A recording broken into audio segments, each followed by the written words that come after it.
What is up, guys? Welcome back to another video.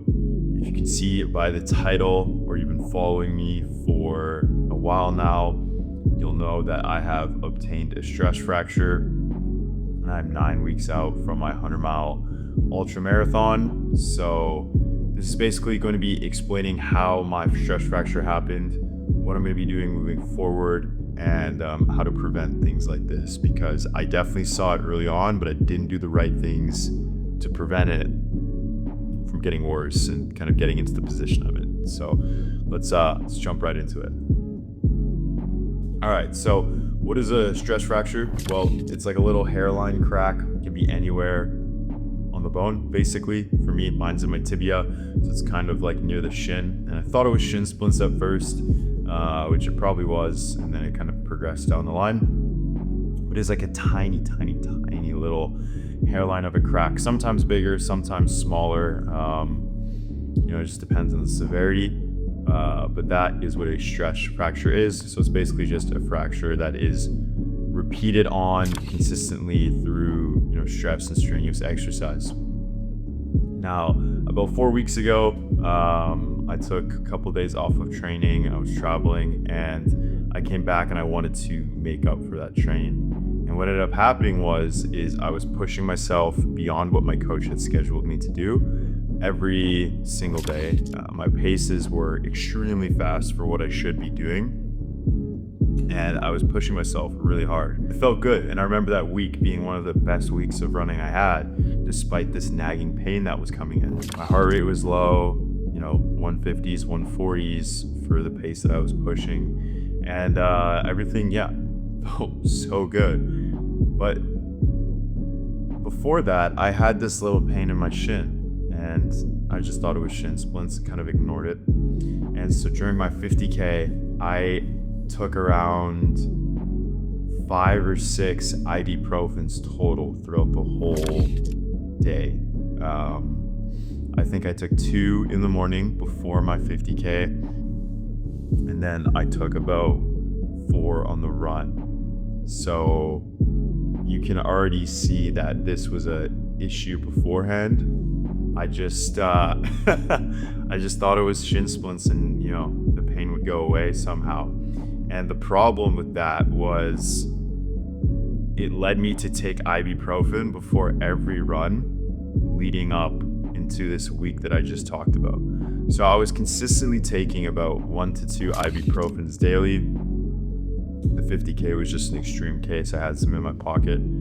And during that week that I had like my quote unquote best training week, I went and I had a 30K trail run. Now, the day before the trail run, I was like, no, I should not run. But as an athlete, you have this mindset that is always telling you to consistently push forward. When you're an athlete, you want to continue the progress. You want to continue training. You want to reap the rewards, and you want to push yourself to get to that level that you're trying to achieve.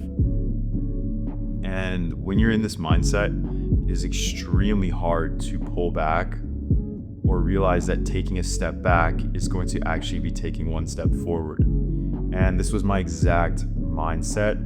And I was like, you know what? I got to keep going. I got this 100-miler coming up. I need to run this 30K. I need to clock in, 100K weeks. I need to just push myself as hard as I can, because what's going to happen on the course. And that's true to like a certain extent, but your body can only handle so much. And this is my first time training for a 100-miler. I don't really know what to expect. And so on that 30K, I ended up taking 4 ibuprofens, 1 before, and then I remember taking 3 on the run. And after that, I was shot. So this was about 4 weeks ago. Yeah, I was shot. So I'm like, I'm gonna take a couple days off of training. I'm just gonna swim. The next day I woke up, I couldn't go up and down steps. I could barely walk pain-free. At that point, I was like, okay, I'm gonna take a couple days off. I can't walk up and down steps. So I got to an extreme. And then once the morning pain started to slowly go down, I'd say about 3 days of just resting. Mind you, I was still swimming and biking. Big no-no. I should have just taken everything off completely, I decided to go and do like an hour-long trail run. The same thing happened. Ibuprofen, hour-long trail run. This time there was no more pain. This time there was muscle and bone weakness. So I would land on my foot and my tibia would feel like it's being condensed almost, or crushed. And it just felt so weak and unsupported, almost kind of like when you're sick and you can't really push yourself out of bed, or you're sick and you're walking up and down the stairs and your bones just feel weak, like not just like your body, but you're like everything's aching. It felt like that, but in that one section there was no support whatsoever, and it was brutal. It was brutal. I remember just like increasing my cadence and doing like a faster push off my foot as opposed to a harder stomp, just to kind of get by. But every time I would step, I'd go like this. It sucked. So at that point, I knew something was bad, because the day after, or even a couple hours after, I couldn't do anything, couldn't walk, couldn't move, and I knew something was so bad. Like I knew this was not it. And mind you, the pain was really bad before too.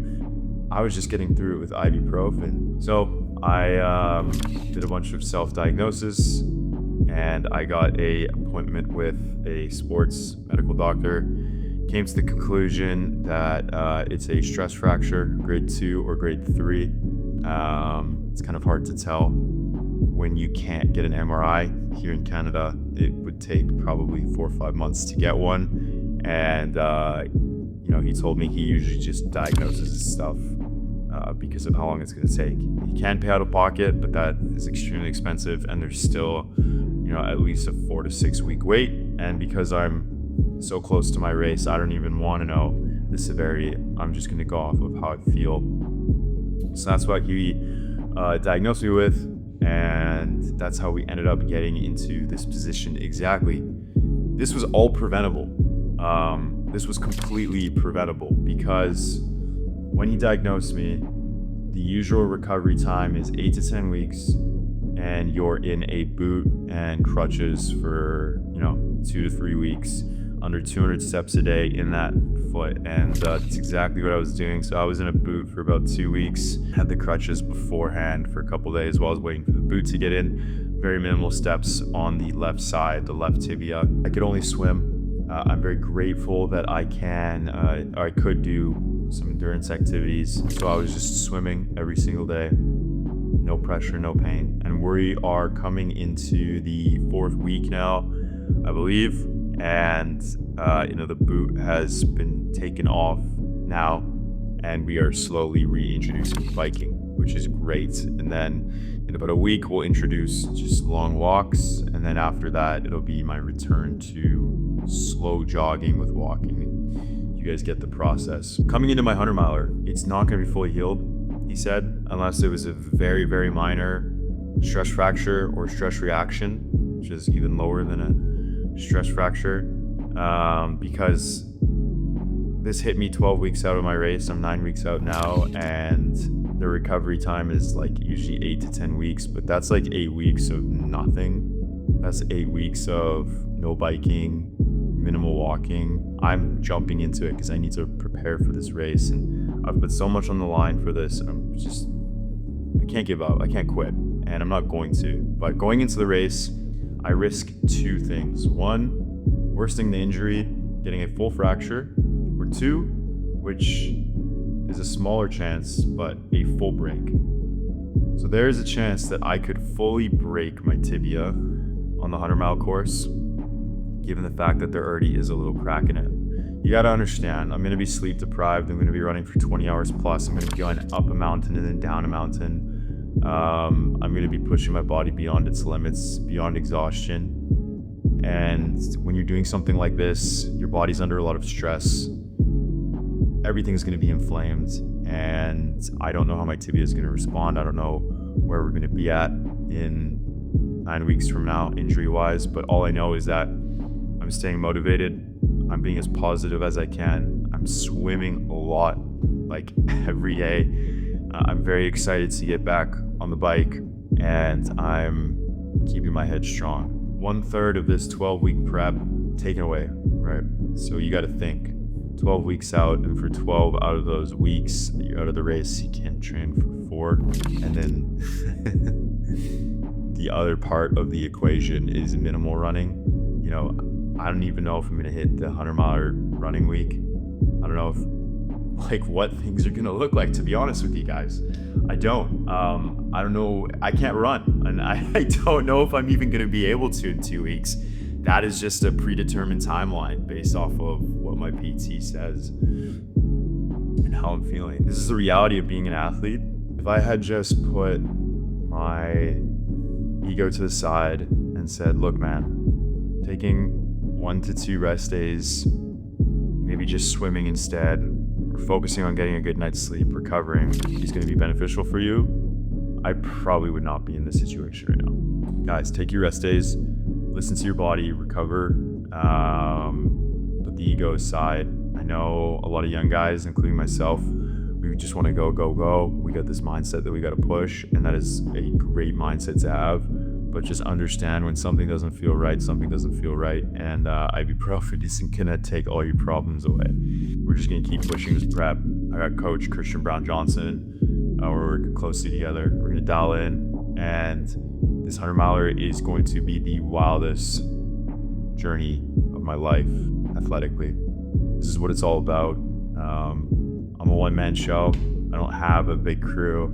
You know, I'm very thankful for Dark and Raw Nutrition, but at the end of the day, it's just me, my shoes and training. I don't have anything else. I'm not fancy like all these other influencers and all this stuff. I just go out and train and hang out by myself. Having the support from you guys just means a ton.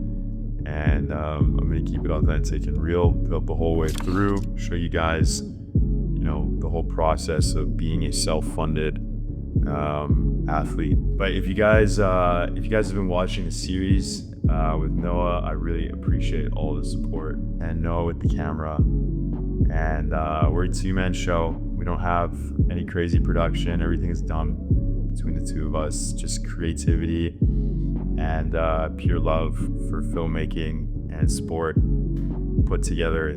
This is kind of where we're at. So you guys are phenomenal. I am so grateful for everything.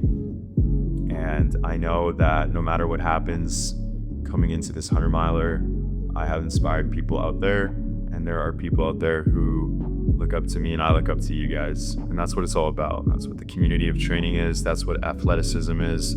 It is about being a better version of yourself and putting the ego aside. And I'm so grateful to be a part of a community that respects and, shows gratitude to anyone going down whatever path they choose. So thank you guys so much for watching today's YouTube video. All my links are going to be in the description below. Raw Nutrition, Dark Sport, Devoted 10, got a code. The drop just happened. I don't know if anything's left when this video's up, because it's going to be up in a couple days, but if it is, you know what code to use. Thank you guys so much for watching, and I'll see you in the next one.